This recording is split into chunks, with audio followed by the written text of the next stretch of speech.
Good day to you, dear listeners and viewers of the Revisiting Podcast. I am your host, Adekunle, and today I bring to you the second edition of the Revisiting Podcast, where I'll be having a conversation with a king, a first-class traditional ruler, who is described as general in the Society of Traditional Kings in Nigeria.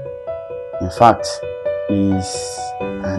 it can be described as an honorary general, because of his relationship with the military, his honorary membership of the 29th Regular Corps of Nigerian Defense Academy, a mentee, a friend, and an ally of some of the top leaders in Nigeria, including the former military president of Nigeria, General Ibrahim Badamasi Babangida, and the former military head of state, and also a two-time democratically elected president of Nigeria, General Olusegun Obasanjo. This king is more than just a king. That is the crux of it. Because coming from a remote place, tucked in between Iwo and Ede in Osun State, he has been able to transform the image, the economic, and the infrastructural development of his community. But he is most especially interested in human capital development because of my observation from the far over the last decade and my recent closeness to him, which has afforded me the opportunity to get to know him, to interact with him, and to also have the honor, a rare one, of sitting with him in his palace in Kuta, where I went to interview him with a handful of my friends. In a personal letter written by former military head of state, General Ibrahim Badamasi Babangida, he described him as someone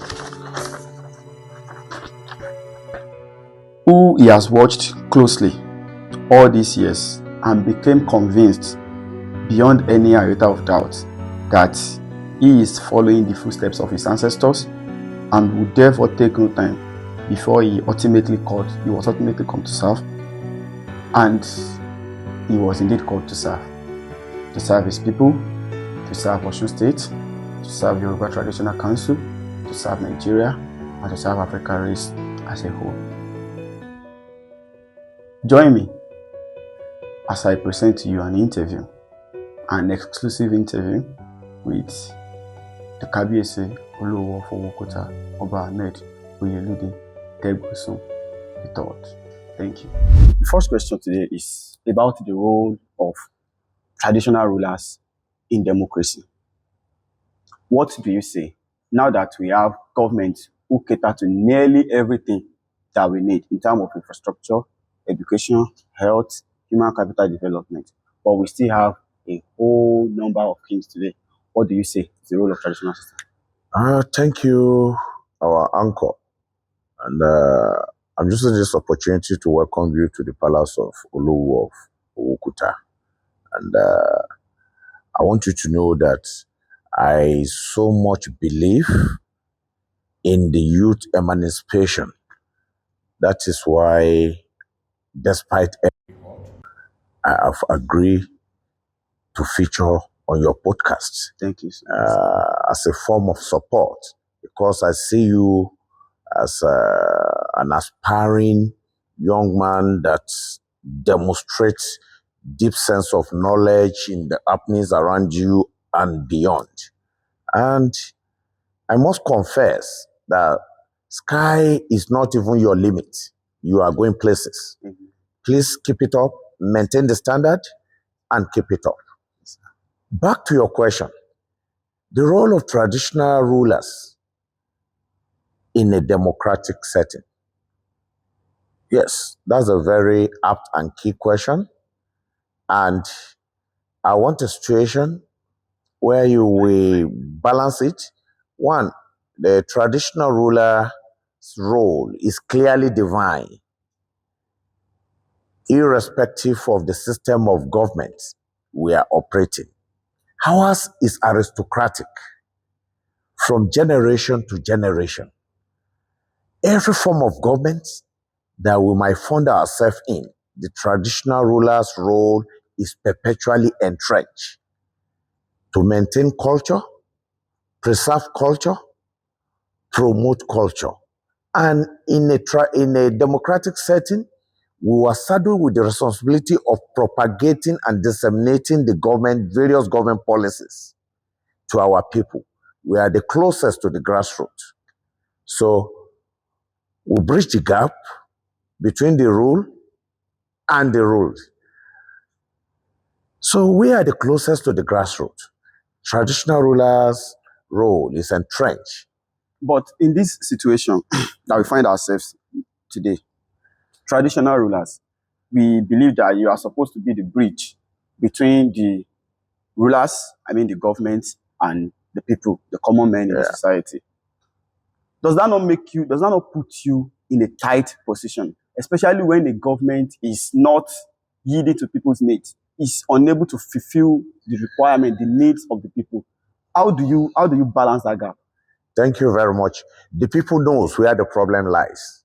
So that does not erode the role of the traditional ruler. We are doing our own, and the people, our subject, knows where the problem lies.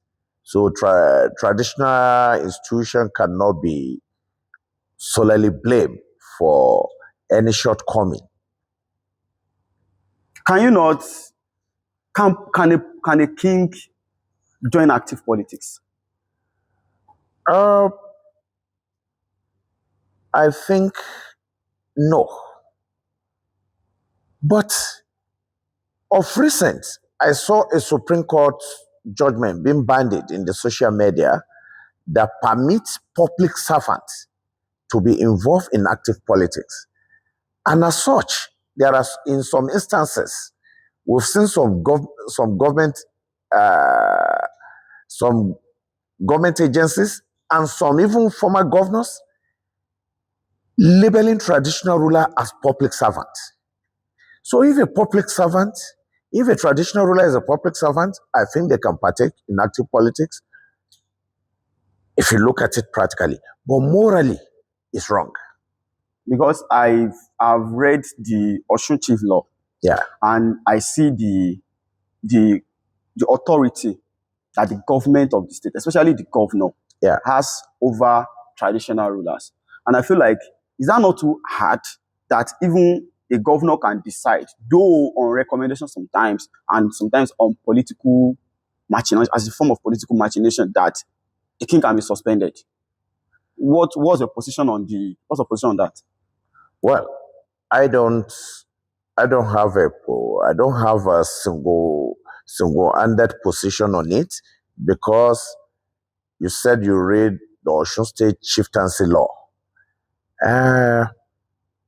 In the Chieftaincy Law, throughout this nation, right from the tenure of former General Muhammadu Buhari administration as a military head of state, local government has been the ones who pretending over traditional matters. The policy file of every king, from Sultan to Ooni of Ife, up to Alaafin, those are our apex leader. Their policy file is domiciled at the office of the local government secretary. So, he will pay the pipe, dictate the tune. So, except if there is an amendment, like what is being tried now at the National Assembly, giving traditional ruler constitutional role, maybe there will be amendment. But some people are even if that has not happened, every governor still dictates the truth. Some people are even projecting that, how about a return to the constitution that we had before and shortly after independence, that a king can be governor general, like the late Ooni Adesoji Aderemi. Okay, where we will have a king as a minister without portfolio, as a commissioner without portfolio. Yes. that will not be our decision to take as traditional ruler. That will be based on what the society wants. It is the society that should request for that, not we as traditional ruler. Then are we prepared for that as traditional ruler? While some of us does not even know the reason why we are being traditional ruler. So that will be too bad for us. Some of us does not even know the reason why we are being enthroned. Some of us thought we are enthroned to propagate religious affairs rather than cultural affairs. Some of us get to the throne and change the rule halfway. So, but is religion not a part of culture? Because I understand that in Nigeria, it is even a common knowledge in Yoruba land, we have three mainstream religions. Yeah. And of course, the one that is essentially a part of the enthronement of any king, which is the traditional, African traditional belief system. Yeah. So if like you said now, that a king is supposed to be a cultural propagator, yeah, not a religion, how about the traditional religion, of which has been suffering a lot of denigration outside today? Well, every king in Yoruba land is enthroned based on Yoruba tradition and culture. If you call it religion, so be it. But none of us is being enthroned in a mosque in the southwest. None of us is being enthroned in the church in the southwest. Anything contrary to that is alien to Yoruba religion and culture. We should superintend over our subjects irrespective of their religion. That is why there is always a saying or proverb in Yoruba language that Oba Balori Ongogo, a king superintend over everything, irrespective of your religion. If God wants us to be Arab, He will create all of us in Arab land. If He wants us to be Jew, He will create us in Rome and other places in Jerusalem. But no, we were created here. We were being enthroned based on the culture and tradition of the foundation of our land. I'm an Owu king. I am being enthroned based on the tradition of my progenitor that founded this land. The way the king of Saudi Arabia will be enthroned is different from the way an Owu king will be enthroned, because the formation of the land of Saudi Arabia, kingdom of Saudi Arabia, is different from my own kingdom. That is just a practical example.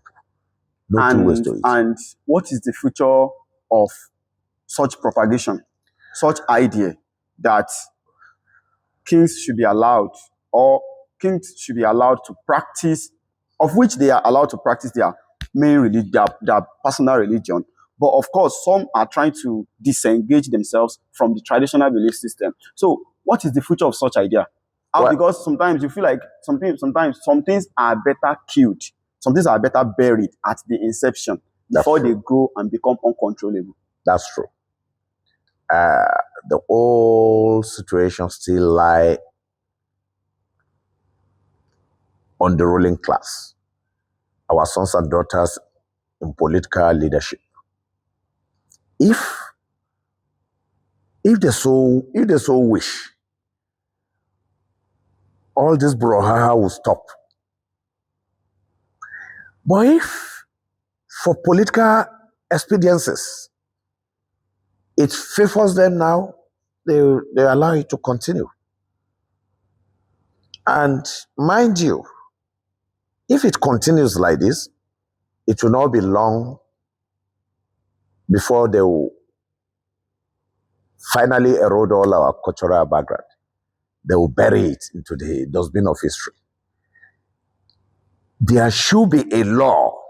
If we want to remain Yoruba and want Yoruba culture to remain, there should be a law enacted properly by every state house of assembly and enshrined in the chieftaincy law that traditional institutions should be made absolutely to protect culture and tradition of Yoruba people. A king can be a Muslim, a king can be a Christian, but as a prince, if you have agreed to sit on the throne, you should abide to follow all the tenets, all the rules, irrespective of what they are. It differs from kingdom to kingdom. So, everything still lies on our political leaders. The late Awujale, Oba Sikiru Adetono, he died recently. And until, let's say, this week or a couple of weeks, a week earlier, there have been series of complaints, of writings, lamentations, criticism of what he termed as is like the right of his burial. So that was enshrined in the constitution in Ogun State that a king should dictate how he or she should be buried. I've heard people talking about it, various people, a lot of people talk about it, but only a few kings talk about it. And at the end of the day, some are either controversial or some lack substances. Excuse me, no controversy about it. What happened in Ijebu is unfortunate. May God rest the soul of the departed Alhaji Sikiru Adetono.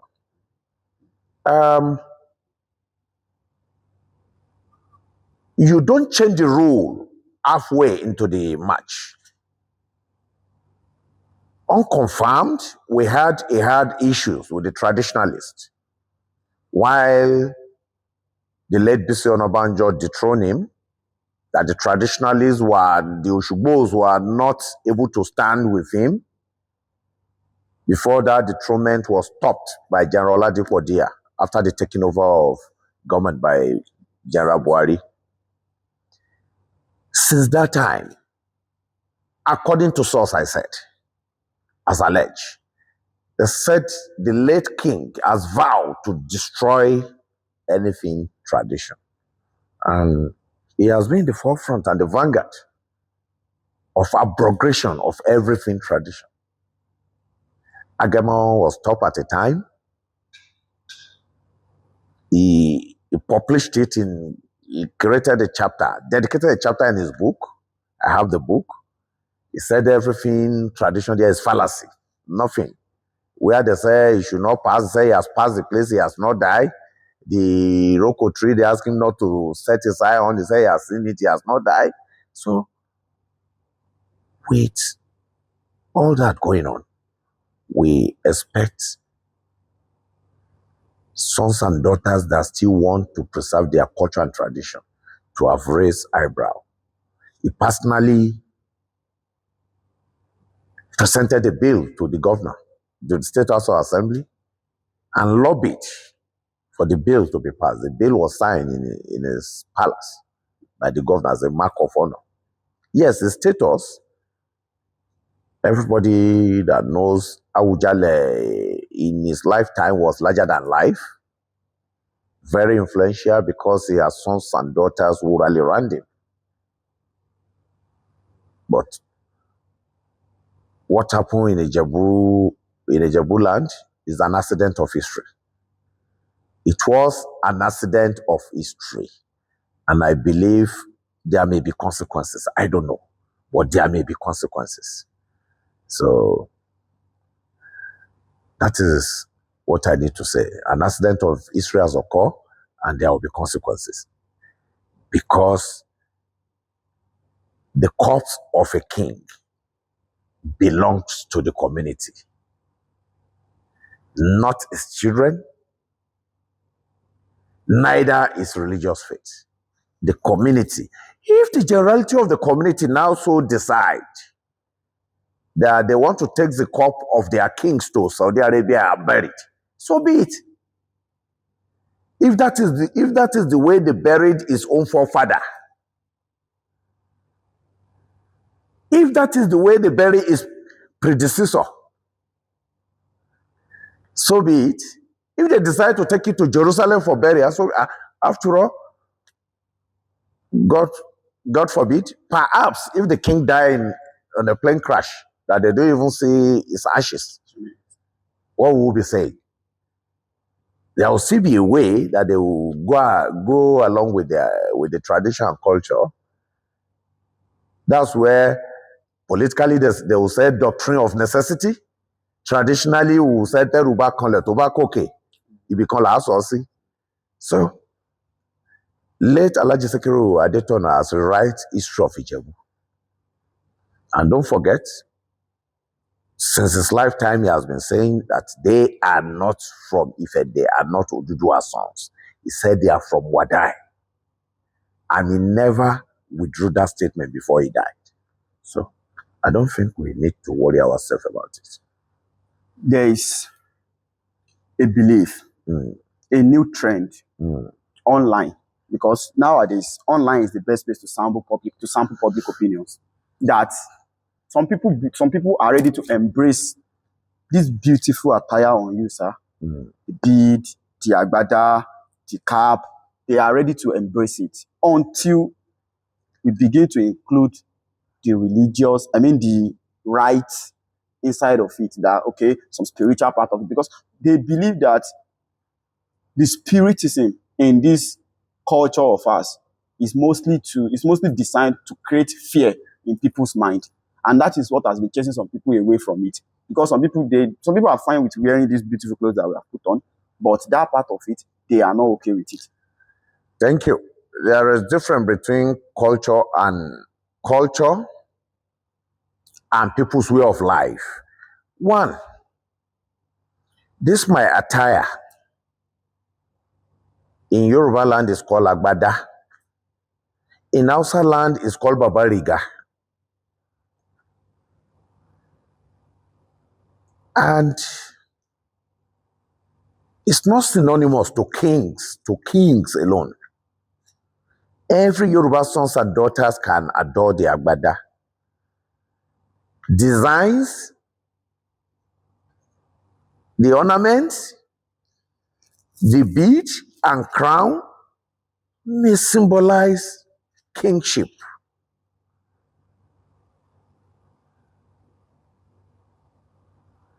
If you are not a royal blood, or you are not being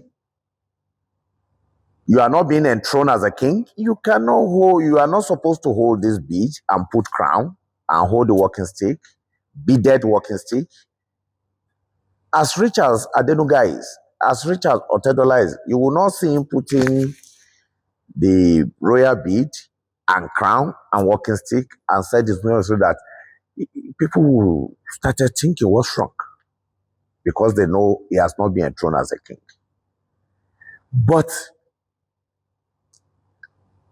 a son of a peasant, the poorest among us, can adorn agbada, alari, sanyan. It may fit him even than the big man. Nobody will raise any eyebrow because it belongs to all of us. So, but the one that a king wear, the crown, has its symbol. The bead of a crown of a king has its own symbol. That is what can be attached to some traditional spiritual rites, but not our normal clothes. Don't let anybody confuse you. No. So we can adorn all of this. You can adorn it and see the beauty of our dressing. Please, you can adorn it. Even more than that, there's something I really want to know. Because nowadays, we ascribe first class to nearly all the kings that dress well. But hardly can we deduce in them the act that projects. Thank you. Let me just give you a straight answer. What we do have in the Western region is part 2 chiefs. under the chieftaincy law, part 2 chiefs. From Baba Oni of Ife to Baba Alafin of Oyo, downward, part 2 chiefs. The law did not stipulate part 1. Okay. If you are being recognized as a part 2 king, every other classification is political. Every other classification is political. What we have under the law is part 2 chief. Good enough, you said you have the Osun State Chieftain. Go and read it. You will not see where they say first class, second. No, it's part 2. So everyone is in the same category. Everyone under that section is in the same category, but politically, government classify Baba Oni of Ife is the paramount ruler. He is the chairman, lifetime chairman of Osun State Council of Oba. And there are classifications that follows him like that. So maybe it's you, people outside, you, the media outside that don't know who are supposed to be qualified as part 1, as first class or non-first class. But we, among ourselves, who knows ourselves, it has never bring any discord or disunity. The kings know themselves. Not every king that wear crown are parts, are first class. And mind you, not every king in a very bigger city historically should ascribe first class to himself. Thank you. I'll come back to that. But before I get there, I want to know something. Kings are believed, are accepted to be the closest to their subjects. Yes, please. And almost every day, you receive all sorts of requests, financial, employment, and all sorts of other requests. And kings are not empowered under the law to collect any form of resources from people, like maybe tax or something. How do kings foot these bills? Like I used to say, we don't have powerful king again. What we do have in this generation is influential king. No more powerful king. What we have in this generation is influential king. King must have something doing.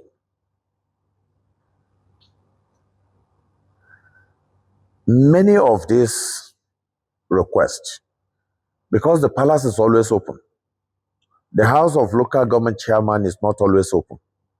The house of commissioner is not always open. There is barrier before you get to any government house. There is barrier before you get to the presidential villa. Layers of barriers. But the palace is always open. No closing time, neither there is opening time. It is God and the will of that king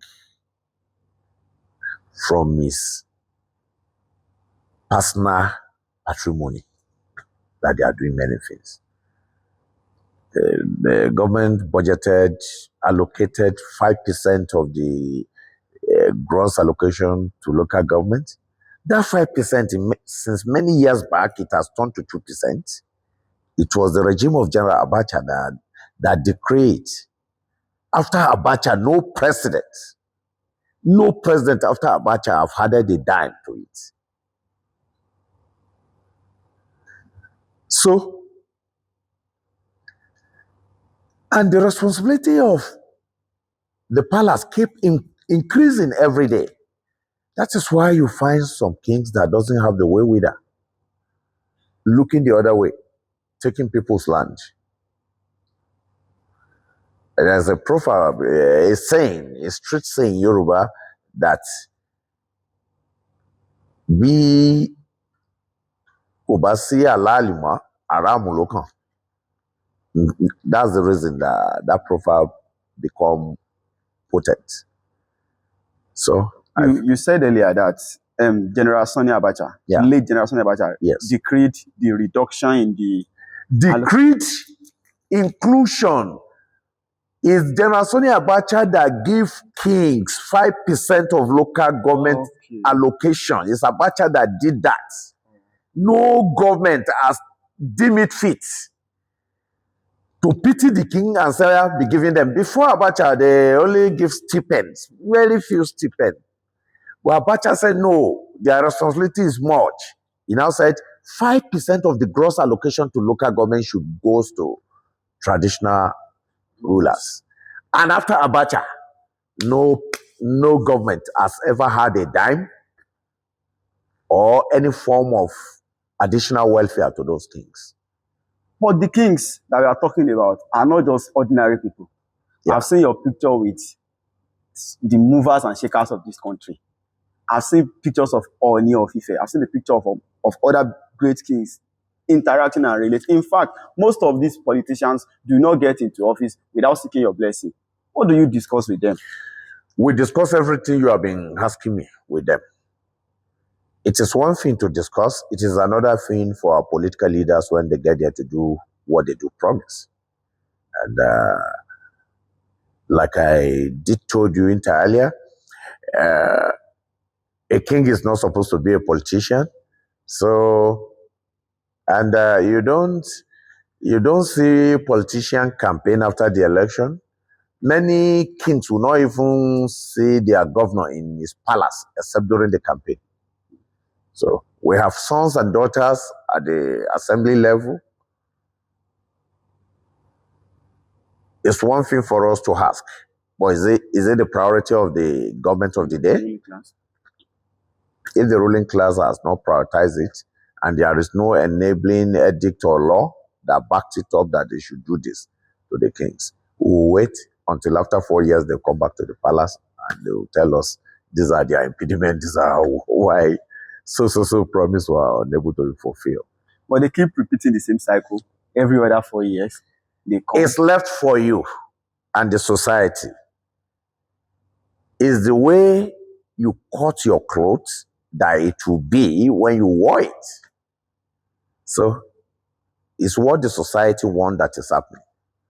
Because some of you find your way into the government through political platform. And when you get there, the system still keep repeating itself. I don't know why. Okay. So safe to say that even as kings are our bridge between ourselves and the government, we citizens have the role of making demand for the interest of our kings. You need to insulate your king from politics. You need to insulate your king from abject poverty. You need to mount the pressure on the system. Let the system change so that the king can be insulated. You are a commander of order of Nigeria. Thank you. And myself personally, I was very happy when I read the news that, oh God, Olowu is now the commander of order of Nigeria. Do you mind telling us how that came to be? Well, as you are aware, a national honor is not an honor to be bought with money. You have to merit it. Perhaps in this country, I am one or the only traditional ruler in the forefront of advocacy of support for Nigerian military. I've been consistently doing that. So that's noble action. You know, it's just like it's not easy. Nobody want to dabble into military affair. Nobody dabble into it. Before I started it, it's like the military getting support from the unusual quarters when I started. And the army leadership then did recommend to the former President Muhammadu Buhari, and I was so honored as a commander of the Order of Niger, CON, which I appreciate. And I will continue to do what I used to do. Have you worked in military before? No, Because your closeness to the military. Even I understand that the 29, is it 29 or the 29 regular course. Yeah, visited the I'm a palace. member of Nigerian Defense Academy 29 regular course. We just concluded our AGM.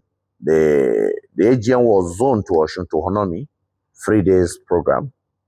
A sit out in the palace, other activities in Continental Hotel in Oshogo. So I have been a very close person to the military right from my younger days. I'm one of the youngest close associate of General Babangida. I will even come to that. It's my father and mentor. We are looking forward to his 84th birthday, the 17th, maybe in a week time, or less than a week, 17th of August. And, General Buratai has been a very close friend, a family friend. In fact, someone that we can't forget in the history of Kuta, a jeans breaker. What did he do for you? General Buratai fulfilled the age-long agitation of my forefathers. He constructed a bailing bridge along Kuta Ede Road on the Osun River. The bridge has been the agitation and the yearning of my forefathers, spanning over 100 years ago. So, while I was enthroned, people forget to say the very first day they put a cocoa leaf on my head, the saying in Yoruba land is always, Kábíyèsí o, aboyunle abiwere agato alabosu. But the first thing people said that day in Ojamosun here was that, Odo Ede, Atone Ede, yo lo lasiko ti yin o. That goes to shows you that this is the yearning and aspiration of my people. They believe because of that river, there have been a lot of migration from the town, rural migration to urban city. You are coming from Olowu, you reach here, it's a dead end, cul-de-sac. No other, the road does not lead to anywhere. So, and they've been on it even before the colonial era. But Buratai did it in a jiffy. He did the bridge component. It remained only the road component we are waiting for the state government to do. But still our people are using it now. So, my relationship with Nigerian Army has paid off there. That's the legacy project. If I did not do anything, and God gave me long life to remain alive for the next 100 years, unborn generation of Kuta will still be grateful to me for that bridge. You said you are a member of the 29 regular course. Yes. Is it an honorary member or you went to NDA with them? I'm an honorary member of that course. They inducted me. They practically dragged me and inducted me to that course. So it is safe to say that you are also general. How you call you? Some of my colleagues normally call me generals among the traditional institution nationwide because they know when it comes to anything military within the traditional rulers circle, they know I'm one of the forces to be reckoned with. You know, we have many generals who are kings, who are emirs, but I am super active when it comes to every issue and affairs as regard the military. I don't look back. Even the ADC of the president is a king. He's not yet a general. Yeah. He's a colonel, but he's a king. So what's your relationship with him? Do you have a relationship with him? No, we are not close, but we are not distant. I know him as a lieutenant colonel serving in Nigerian embassy in France as the librarian at the defense section. So I used to know that his dad was the king then, before posterity and destiny tossed it upon him to be the ADC. And God has blessed him. He got a very rare magnanimity of the president. because you can't be a king and still be serving. To got the approval of the Army Council. And the president, every president is the chairman of the Army Council. So he got the approval. He's still serving. And he has been enthroned as a king. And he has been impacting his community, Ilemona. I passed through Ilemona two of us last month, to be precise. I press him. He has transformed that community. So, we wish him well. When he finish his national service, he will come back to the state service and community service. You are a king who talks and advocates for the unity of kings in Yoruba land and Yes, Nigeria at large, especially when the Alaafin of Oyo came to visited you recently. He spoke about the need for his alliance with the Oni of Ife. Yes. What is your relationship with the kings in this environment? Oh, very cordial. Very, very cordial. Because I have someone in mind, sir. Who? I have the Olowu of Owu in mind. Olowu of Owu, I don't have anything with him. Olowu of Owu is the president of Owo Traditional Council.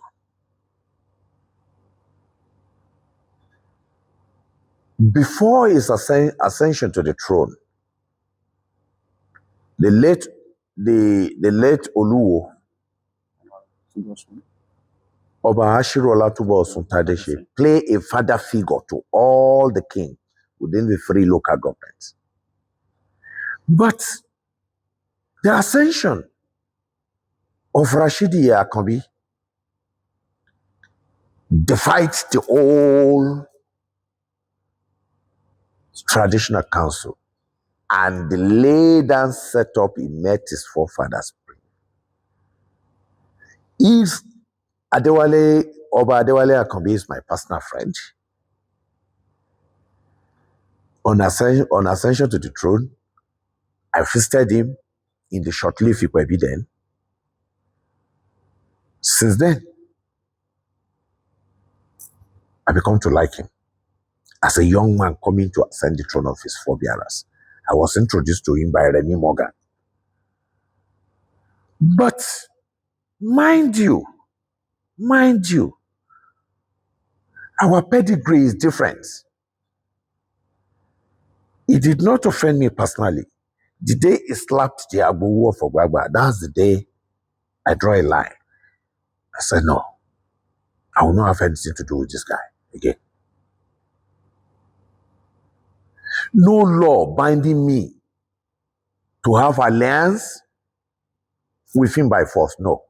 Traditional council is political. That's for ease of administrative purpose.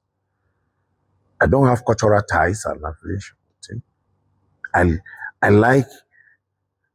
like him, but his way of doing things, I dislike it and I detest it. How will you be sitting on a very important throne like that and nobody can tell you, Kabiesi, this is not right, and you listen? Tell me only, just give one, not two, not three. Mention name of one person that can tell Olowu, Kabiesi, let's look at it this way. What you are doing is not right. And he will listen. Tell me just one, mention one name, and I will give you instances. Is that how to be? No. So, my relationship is cordial with everybody. If I see him tomorrow, I greet him. If he greets me, I greet him. But no, nothing. There is even a speculation that it is the battle of superiority. Because like you said, that his predecessor, late Oba Olowu of Owu played a kind of fatherly figure on all the kings. He's a father, on all the kings in the Olowu Federal Constituency. But upon his assumption, of which he met you on the throne, yes, perhaps you didn't want to be subjected to the kind of submission that your forefather, your predecessor, was subjected to. What do you mean by subjection to? I mean, What do you mean? like you said that Is respect not supposed to be reciprocal? it is supposed to. Yeah. When you want to talk inside the whole local government, this is like the local government. Indeed. Respect should be mutual. Are you in a slave era? Not at all. Alaafin that is overlord over Iwo. Do you know how many Iwo king Alaafin have made in the past? Can Alaafin now come now and ask Rashidi to sit down there and will listen? No. Respect is mutual. Where there is no respect. No. Please. Must you be in the news for the wrong reason every time? Must you be in the news for the wrong reason every time? Some of us are misfits. It's not every king that you find on the throne that is a blue blood. Just less. Every community will get a king that befits them at every time. Oh, you were in highest order, highest regard. In highest regard, my social contribution, financially, socially, is huge to you every month. Can the president Olowu tell me how many Kuta sons and daughters he has empowered since he got there? Let him mention 5, and I will mention 100 in millions. Let him mention 3 Kuta NDG. He has personally struggled to get employment for, and I will mention Iwo's sons and daughters. I have given employment, both at the federal and public sector, that have offered employment for. Let him just mention 3 Kuta NDG only. No, don't let us go there. Let's move forward. We will not go there deeper, but before we leave there, there's something I want us to put a closure to it. Yes. As an advocate of the peace Yes. and unity among the kings, Yes. do you see a future where there will be a realliance? Why not? Why not? It's to the benefit of our zone. Because that is where I'm going. Hold on. Central, they produce governor. East, they produce governor. This one has not produced governor. We are divided. We are divided. When we want to collectively fight for progress, the slogan will be Woland. When the progress comes in, the dynamic will be Iwo City. It's personalized. You might be small, but you've seen it. Last week, the management of the Federal College of Education, Iwo, were here on advocacy of admission mobilization. So coincidentally, they met kings from Ayedire, Olaoluwa, and some from Iwo here. When they started talking, those kings raised up their hand and said, when we are agitating to bring this federal institution, they said Iwo land. When you want to start employing staff there, we know what the Olowu was saying, that this is an institution meant for you. That's it. One clear example. But we have very, very good sons and daughters in the diaspora that are working on unity. They just finished a convention in America. Oh, Iwo, Ayedire, Olaoluwa, they are working on unity. They know the problematic among we, their fathers. But when the time comes, I think we can sit and iron it out. Why do you think we should be fighting? No, we don't need it. The benefit of our subject, all what we want is mutual respect. Nobody among kings, they don't play servant masters, no. So some of us have pedigree. Some of us cannot do certain things in public as if we lack shame. We can't be sitting on a throne and be talking dishonorably. So I see future in unity, and I believe in it. And I also hope and pray that the unity comes as soon as possible. Amen. Because the 2026 election is approaching, and so far we have had a candidate, Dr. Ogunbiyi, from our area here. But Yes, please. I suppose he hasn't been receiving that kind of support from the area, I mean from this district. Like Dr. Ogunbiyi is our son in whom we are well placed, particularly me, because Ogunbiyi's forefathers are Owu. So he is a normal Owu. I am an Oba Owu. yes, I pray may God help him. Politically, let him hop his game. So that's it.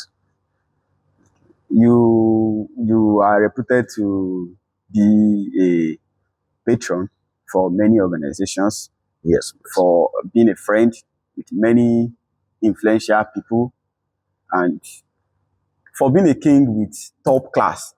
How do you combine all of this with your role in Kuta here? It's not easy, but God has been faithful. And God has been abiding with us. And our sincerity of purpose make it easier. You see, I make my environment comfortable. Clear departure from where I met Kuta. So my sincerity of purpose and loyalty to friendship does not make Kuta boring for me. Many people did not believe that I will be able to stay in Kuta this long. And I can assure you that I will still be around for quite a long time. Amen. Amen. Amen. So it's not boring. I travel widely, locally and internationally, and I engage actively. And again, if you look at me, if you are not careful, I will compete with you even in the other room. yeah, stronger like that. So I will compete with you. That even wanted me to ask that, have you ever attempted to join military? Or like my father was a soldier before he died. I attempted to join Nigerian army. I want to go to Nigerian military school Zaria. But because I have grown-up navel, Idodo, that was what disqualified me fiscally. But internally, it's still burning in me. If we are moving on the walk now, most of my chiefs normally run to follow me. So, it will take between me and the Nigerian army. Thank you. More often than not, people have reasons to ask questions. Yes, please. About your relationship with General Buratai. But myself, I'll answer you. I do not want to ask about General Buratai. Yeah. I want to ask because I'm marveled about your relationship with retired General Ibrahim Babangida. I want to know about it.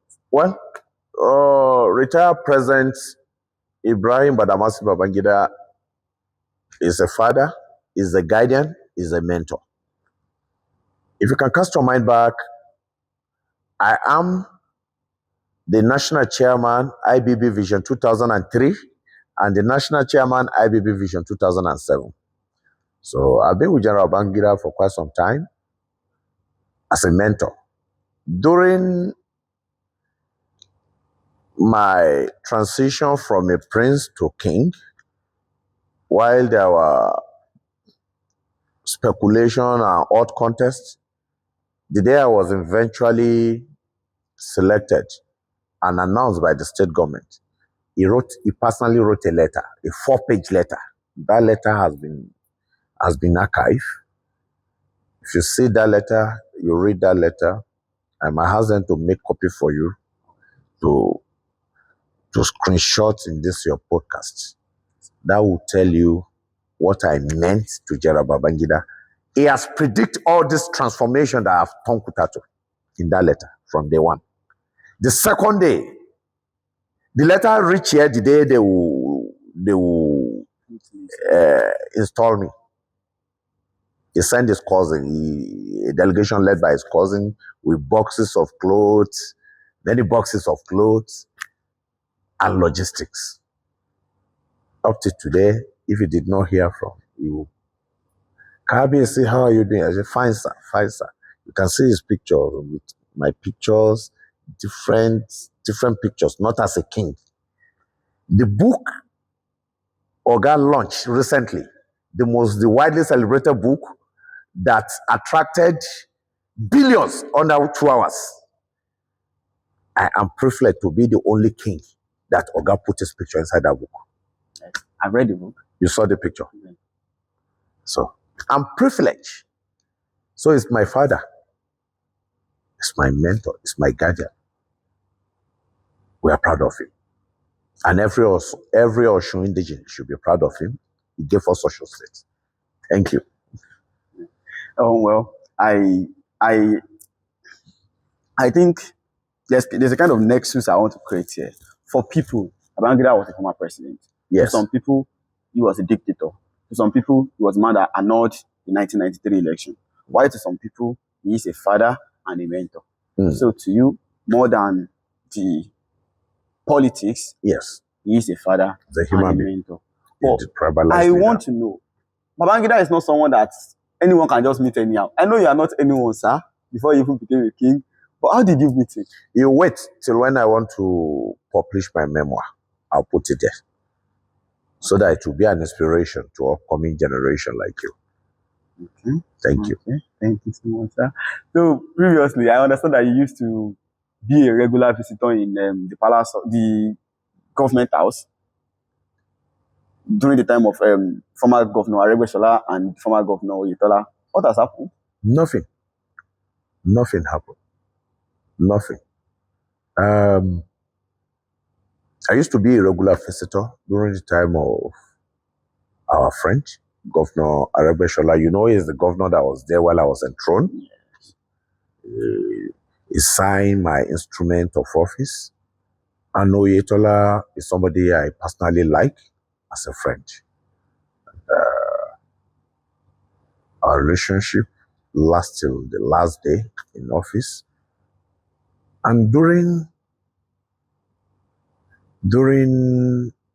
our current governor, Adeleke, I deliberately distanced from visiting the government house. Maybe it's only one day that I've stepped the government house. During the commissioning of the presidential chalet, that Chief Olusegun Obasanjo, the Balogun of Owu, asked me to join him when they invited Obasanjo to commission that chalet. That was the opportunity. We were conducted around the new government house after the renovation. So I deliberately stay back because my in-law is the secretary to the state government. Bobagunwa of Osogbo, High Chief Teslim Igbalaye. So I look at it morally as a king, as a father. If I'm too close, it will assume because my in-law is there. I don't even, up to now, I don't even know where the SSG office is. I've never one day stepped there. What I know I merited on my honor, it will be ascribed, maybe my in-law got it for me. And perhaps what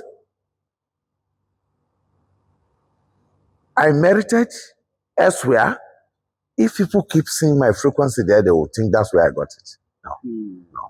So it's better, let me remain neutral, but I will continue to support government of my state vigorously. With the same zeal I support the past one. Every government in my state, as a statesman, as a pro-establishment king, I will support every government so as not to deprive my people of development. The dividends of. Yeah. government. I will continue to support the government. Your relationship with General Olusegun Obasanjo? He's our father. He's the Balogun of Owu. He's our idol, our icon, our symbol in Owu. So that one need not debate. The good, the bad, the ugly is our icon, our model. It's one of the Owu legacies. Because I would like to intervene. Okay. I will facilitate that one for you. It's a promise and I will keep it. Yes, anytime I'm going to Abeokuta, I will call you. Even though if he's not prepared, we'll beg him that, Baba, grant your son an interview. Even though it's 5 minutes.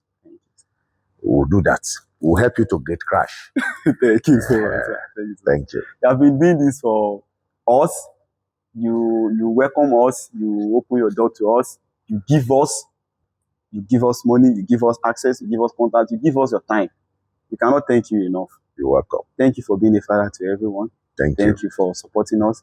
Thank you for continuing to project the image of Yoruba, the culture of Yoruba positively. And before we go, I would like to ask about the government of President Bola Ahmed Tinubu. I'd like us to round off with that. Let us give President Bola Tinubu chance. He did told us he's re-engineering the country. And I want to believe 2 years is too short to assess him. But he's trying his best. Yes, he has made some salient transformation. Commendable one. So it's like a jeans breaker if you look at it in that angle. His creation of the Regional Development Commission, Southwest Development Commission, South. What we used to have during Buhari was North Central Development Commission. So he has given each region their development commission. That's a restructuring in disguise, though. If not all, for that one alone, is a jeans breaker. Can you remember when last a Yoruba man attained the position of Controller General of Custom? It's long. It's long. Can you remember when last was a Yoruba man made the NNPC CEO during Funsho Kukoloku from Ondo? Now we have Ojulari. Oyelude. Can you remember when last Yoruba man headed CBN?